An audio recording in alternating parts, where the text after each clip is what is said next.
संपादाय कृष्णप्रेष्ठाय भूतले श्रीमते भक्ति वेदांत स्वामिनिति नामिने। हरे कृष्ण कृष्ण कृष्ण हरे हरे, हरे राम राम राम हरे हरे। श्रील ऐसी भक्ति वेदांत स्वामी प्रभुपाद की जय, आचार्य महात्मा गांधी जी की जय। भगवद गीता 2020 में आपका स्वागत है। आज की श्लोक संख्या 11वें अध्याय का 8वां श्लोक है। पुनर्कथन कर लेते हैं पिछले श्लोक का। भगवान ने अर्जुन से कहा, इहैकस्तम जगत कृष्णम पश्चाद्य सचराचरम मम देहे गुणाकेश यच्चान्य द्रष्टुमिच्छसि। तो भगवान कहते हैं यह सब एक जगह, यह संपूर्ण जगत एकस्थम एक जगह देख चर और अचर के सहित मेरे देह में हे अर्जुन, और इसके अतिरिक्त भी जो कुछ भी तू देखना चाहता है वह भी देख। हमने चर्चा की थी कि भगवान ने यहाँ पर मम देहे शब्द का प्रयोग किया है। भगवान श्री कृष्ण अपनी देह में पूरे जगत को, चर और अचर को दिखाने वाले हैं अर्जुन को, कि पूरा चर और अचर जगत भगवान की देह में समाया हुआ है। और केवल यही हमारा जगत ही नहीं, सारा ब्रह्मांड जिसे हम मिल्की वे कहते हैं, हजारों मिल्की वे, सब के सब भगवान के शरीर में समाये हुए हैं। जो निराकार के साधक हैं वे यह मानते हैं कि इतना बड़ा विशाल जगत किसी आकार वाले से कैसे प्रकट हो सकता है। और वे ये मानते हैं कि जो निराकार है वही आकार इस दृश्य जगत को प्रकट कर रहा है, और यह जगत मिथ्या है, यह वास्तविक सत्यता नहीं है, क्योंकि उन्हें अपने निराकार के विचार को पुष्ट करना है, उसे प्रमाणित करना है। इस श्लोक के माध्यम से पहला तो भगवान ये बता रहे हैं कि वे निराकार नहीं है। भगवान के देह में वे, उन्होंने शब्द प्रयोग किया है भगवान ने कि मेरे देह में देख। भगवान ने ये नहीं कहा मेरा निराकार स्वरूप में देख, भगवान ने कहा मेरे साकार स्वरूप में देख। दूसरा, भगवान ने ये भी नहीं कहा कि यह जगत मिथ्या है और यह मेरे भी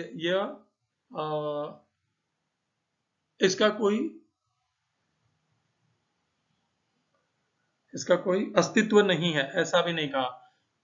भगवान ने इसके विपरीत यह कहा कि इस जगत में जो कुछ भी इस जगत का तो देखना चाहता है, और इस पूरे जगत को, चर और अचर को मेरे शरीर में देख।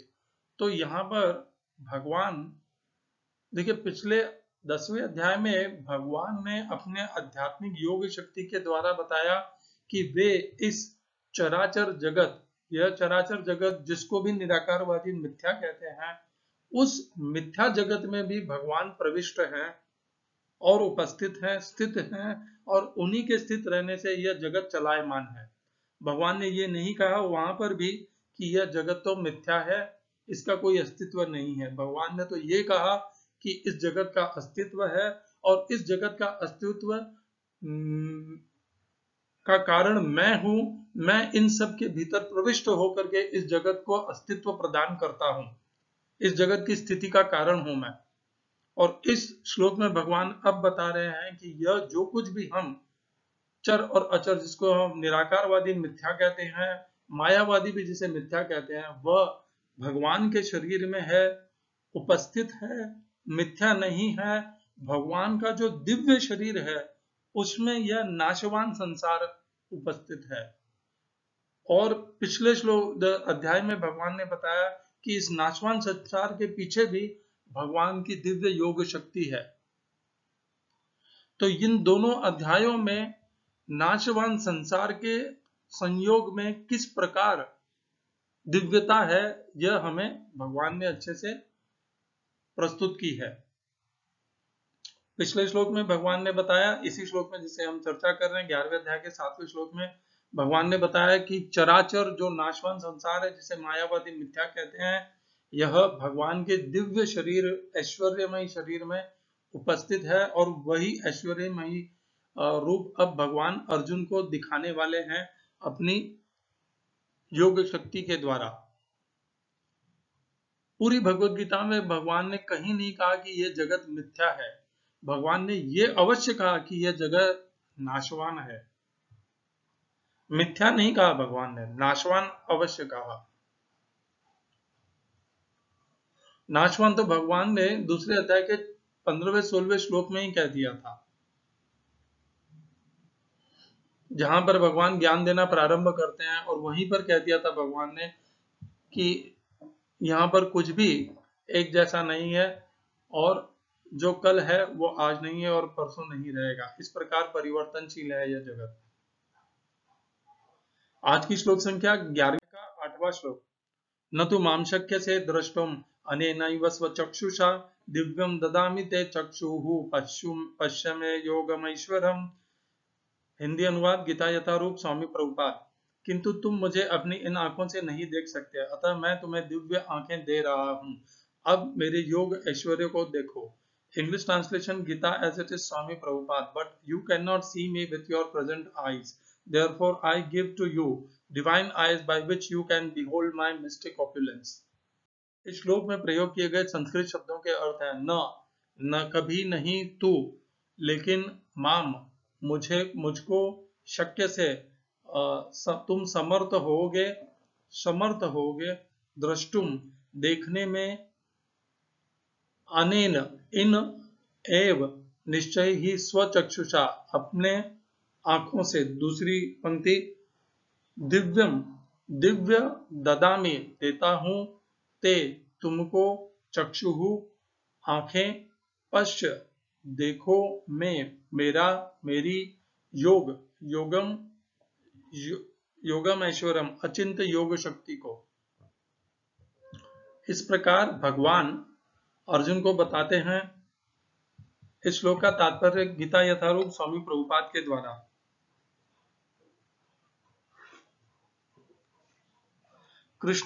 शुद्ध भक्त कृष्ण को उनकी दो भुजी रूप के अतिरिक्त अन्य किसी भी रूप में देखने की इच्छा नहीं करता। भक्त को भगवत कृपा से ही उनके विराट रूप का दर्शन दिव्य चक्षुओं नेत्रों से करना होता है, न कि मन से। कृष्ण के विराट रूप का दर्शन करने के लिए अर्जुन से कहा जाता है कि वह अपने मन को नहीं अपितु दृष्टि को बदले। कृष्ण का यह विराट रूप कोई महत्वपूर्ण नहीं है, यह बाद के श्लोकों से पता चल जाएगा। फिर भी चूंकि अर्जुन इसका दर्शन करना चाहता था, अतः भगवान ने उसे इस विराट रूप को देखने के लिए विशिष्ट दृष्टि प्रदान की। जो भक्त कृष्ण के साथ दिव्य संबंध से बंधे हैं, वे उनके ऐश्वर्यों के ईश्वर विहीन प्रदर्शनों से नहीं अपितु उनके प्रेममय स्वरूपों से आकृष्ट होते हैं। कृष्ण के बाल संगी, कृष्ण के सखा तथा कृष्ण के माता पिता यह कभी नहीं चाहते कि कृष्ण उन्हें अपने ऐश्वर्यों का प्रदर्शन कराएं। वे तो शुद्ध प्रेम में इतने निमग्न रहते हैं कि उन्हें पता ही नहीं चलता कि कृष्ण भगवान है। वे प्रेम के आदान प्रदान में इतने विभोर रहते हैं कि वे भूल जाते हैं कि श्री कृष्ण परमेश्वर हैं। श्रीमद् भागवत में कहा गया है कि कृष्ण के साथ खेलने वाले बालक अत्यंत पवित्र आत्माएं हैं, और कृष्ण के साथ इस प्रकार खेलने का अवसर उन्हें अनेकानेक जन्मों के बाद प्राप्त हुआ है। ऐसे बालक यह नहीं जानते कि कृष्ण भगवान है, वे उन्हें अपना निजी मित्र मानते हैं। अतः शुक गोस्वामी का यह श्लोक सुनाते हैं। यह वह परम पुरुष है जिसे ऋषिगण निर्विशेष ब्रह्म करके मानते हैं, भक्तगण भगवान मानते हैं, और सामान्य जन प्रकृति से उत्पन्न हुआ मानते हैं। ये बालक जिन्होंने अपने पूर्व जन्मों में अनेक पुण्य किए हैं, अब उसी भगवान के साथ खेल रहे हैं। तथ्य तो यह है कि भक्त विश्वरूप को देखने का इच्छुक नहीं रहता, किंतु अर्जुन कृष्ण के कथनों की पुष्टि करने के लिए विश्वरूप का दर्शन करना चाहता था, जिससे भविष्य में लोग यह समझ सके कि कृष्ण न केवल सैद्धांतिक या दार्शनिक रूप से अर्जुन के समक्ष प्रकट हुए, अपितु साक्षात रूप में प्रकट हुए थे। अर्जुन को इसकी पुष्टि करनी थी, क्योंकि अर्जुन से ही परंपरा पद्धति प्रारंभ होती है। जो लोग वास्तव में भगवान को समझना चाहते हैं और अर्जुन के पदचिन्हों का अनुसरण करना चाहते हैं, उन्हें यह जान लेना चाहिए कि कृष्ण न केवल सैद्धांतिक रूप में अपितु वास्तव में अर्जुन के समक्ष परमेश्वर के रूप में प्रकट हुए। भगवान ने अर्जुन को अपना विश्व रूप देखने के लिए आवश्यक शक्ति प्रदान की, क्योंकि वे जानते थे अर्जुन इस रूप को देखने के लिए विशेष इच्छुक न था, जैसा कि हम पहले बता चुके हैं। ओम अज्ञानतिमिरन्धस्य ज्ञानाञ्जनशलाकया चक्षुरुन्मीलितं येन तस्मै श्रीगुरुवे नमः। एकं शास्त्रं देवकीपुत्र गीतम् एको देवो देवकीपुत्र एव एको मन्त्रस्तस्य नामानि यानि कर्माप्येकं तस्य देवस्य सेवा। हरे कृष्णा गोविंदा। न तू कभी नहीं तू लेकिन माम मुझको शक्य से समर्थ हो पाओगे दृष्टुम देखने में अनेन इन अपने चक्षुओं से दिव्य, मैं तुम्हें दिव्य चक्षु देता हूं मेरे योग ऐश्वर्य को देखने के लिए। भगवान ने अर्जुन को बताया कि वे उनकी देह में अर्जुन जो कुछ भी चाहे देख सकते हैं। आजकल बहुत से ऐसे महाराज गुरुजन हैं जो अपने आप को भगवान कहने में के लिए आतुर होते हैं। उन्हें भी इसी प्रकार विश्व रूप प्रदर्शन करना चाहिए। भगवान ने यह विश्व रूप का प्रदर्शन इसीलिए किया क्योंकि यदि भगवान विश्व रूप का प्रदर्शन नहीं करते तो भविष्य में मानव समुदाय यह भी कहता था कि कृष्ण तो केवल बोल वचन करने वाले हैं, वे भगवान है ही नहीं। उन्होंने तो केवल बोल वचन और ज्ञान की वे प्रस्तुति की, वे खुद समर्थ होते तो अपना रूप दिखला देते। और इसी भविष्य के इसी प्रकार के संशयों का खंडन करने के लिए भगवान ने अपने विश्व रूप का प्रदर्शन गीता के मध्य में 11वें अध्याय में यहाँ पर अर्जुन की प्रार्थना पर किया। और अर्जुन ने प्रार्थना भी हम यह कह सकते हैं कि भगवान की प्रेरणा से ही यह प्रार्थना की है, क्योंकि भगवान स्वयं ही चाहते थे अपना विश्व रूप प्रदर्शन करना गीता के मध्य में, इसीलिए अर्जुन ने भगवान से यह प्रश्न पूछा। अब साधारण नेत्रों से तो हम भगवान को देख नहीं सकते। साधारण नेत्रों से जब अर्जुन भगवान को देखते थे तो अर्जुन को वे एक मनुष्य के जैसे ही दिखते थे। यह बात गौर करने जैसी है कि दिखते भगवान श्री कृष्ण भले मनुष्य जैसे हो, परंतु अर्जुन ने सदैव उनसे एक विशेष व्यक्ति के रूप में उनके साथ व्यवहार किया, उन्हें सदैव आदर सम्मान दिया और सदैव उनके साथ घनिष्ठता और मित्रता रखी, क्योंकि अर्जुन इस बात से भली भांति परिचित थे कि पूरा समाज भगवान श्री कृष्ण को अत्यंत शक्तिमान भगवान परमेश्वर इस प्रकार मानता है। और इसी बात को समर्थन करते हुए अर्जुन उनके साथ ऐसा ही व्यवहार करते थे। केवल अर्जुन ही नहीं, समस्त पांडव उनके साथ ऐसा ही व्यवहार करते थे। भगवान को हम साधारण नेत्रों से कभी नहीं देख पाएंगे। तो जो मनुष्य यह भगवान को निरंतर एक आवेश में आकर के भगवान को बार बार ललकारते रहते हैं कि यदि ईश्वर है तो मुझे मेरे सामने प्रस्तुत हो, यह कभी उनकी ललकार संभव नहीं हो पाएगी। प्रभुपाद ने बहुत सुंदरता से कहा, राम सुखदास जी महाराज ने बहुत सुंदरता से कहा, पिछले श्लोक में, पिछले अध्याय में अर्जुन ने भगवान के विभूतियों का, योग शक्तियों का, ऐश्वर्यों का वर्णन सुना। सुन करके उनके भीतर पवित्रता, योग्यता, सामर्थ्य की वृद्धि हुई और अब वे भगवान के दिव्य रूप को देखने के लिए समर्थ बने हैं। और इसीलिए यह क्रमशः प्रगति करते हुए आज भगवान अर्जुन को, अर्जुन की विशिष्टता, उनके अनुकूल परायणता, समर्पण, श्रद्धा, विश्वास, ये सबको स्वीकार करते हुए वे अर्जुन को अपना विश्व रूप दिखाने के लिए उद्यत हो गए, स्वीकार कर लिया। और यह रूप उन्होंने और कभी कहीं किसी को नहीं दिखाया। इसका वर्णन भी भगवान आगे कहेंगे।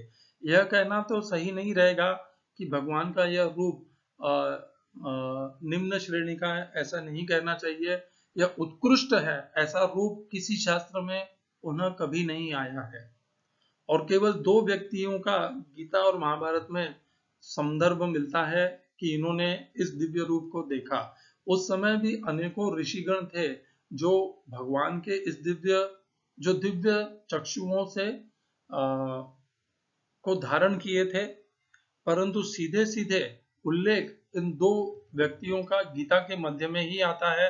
पहला अर्जुन, जिनको भगवान ने स्वयं दिव्य चक्षु प्रदान किए, और दूसरा श्रील व्यासदेव द्वारा दिव्य चक्षु प्राप्त संजय, उन्होंने भी भगवान के दिव्य रूप को दिव्य चक्षुओं के द्वारा देखा। तो दिव्य चक्षु दो बार महाभारत में वर्णन आता है। एक दिव्य चक्षु भगवान ने दिए अर्जुन को, और एक दिव्य चक्षु दिए श्री व्यासदेव ने संजय को। और ये दोनों श्री व्यासदेव भगवान के साहित्यिक अवतार हैं, शक्ति संपन्न है। उन्होंने संजय को दिव्य चक्षु प्रदान देने का उनमें सामर्थ्य था, और उन्होंने दिया भी, अर्थात उनमें स्वयं में भी दिव्य चक्षु थे। और भगवान में तो दिव्य चक्षु निश्चित ही है, इसीलिए वे अर्जुन को दे सके। तो भगवान के इस दिव्य चक्षुओं के द्वारा ही भगवान का दर्शन किया जा सकता है। और इन दो, अर्जुन और संजय ने जो भगवान का दिव्य चक्षुओं के माध्यम से दर्शन किया, उसका विवरण और विस्तार अब हम इस 11वें अध्याय में विस्तार से सुनेंगे। और उसको सुनने के पश्चात यदि फिर भी हमारे मन में कोई शंका रह गई है, तो शंका का निराकरण तो भगवान ही कर सकते हैं, क्योंकि शंका रहनी ही नहीं चाहिए। अर्जुन ने, संजय ने भगवान के दिव्य रूप को देखा, उसका वर्णन किया, भगवान की स्तुति की, और जो अब हम यहाँ से आगे सुनने वाले हैं, जिसको भगवान का यह दिव्य रूप अत्यंत ऐश्वर्यमयी गीता के मध्य में भगवान श्री कृष्ण को पूर्ण पुरुषोत्तम के रूप में प्रमाणित करता है। इसीलिए भगवत गीता का एक उद्देश्य यह भी है कि भगवान कौन है इसे प्रमाणित कर दे, हमें किसके प्रति, किसकी शरण में जाना है, हमें किसे भगवान स्वीकार करना है, यह वह बता देती है भगवत गीता। भगवत गीता में भगवान श्री कृष्ण ये नहीं कहते हैं कि आप महादेव की शरण में जाइए, विष्णु जी की शरण में जाइए, मैं विष्णु रूप दिखा रहा हूँ, या मैं शिव रूप दिखा रहा हूँ, ब्रह्म रूप दिखा रहा हूँ। वे सीधे सीधे विश्व रूप दिखाते हैं, और विश्व रूप शब्द का भगवत गीता में उल्लेख भी है, आगे आएगा, वह मैं आपको बताऊंगा भी। और भगवान स्वयं के देह में दिखाते हैं, ये नहीं कहते हैं कि मैं विष्णु जी के देह में दिखाऊंगा, शिव जी की देह में दिखाऊंगा, ब्रह्मा जी के देह में दिखाऊंगा। वे अपनी देह में इस दिव्य विश्व रूप को दिखाएंगे। हरे कृष्णा। श्रील एसी भक्ति वेदांत स्वामी प्रभुपाद की जय। आचार्य महात्मा गांधी जी की जय।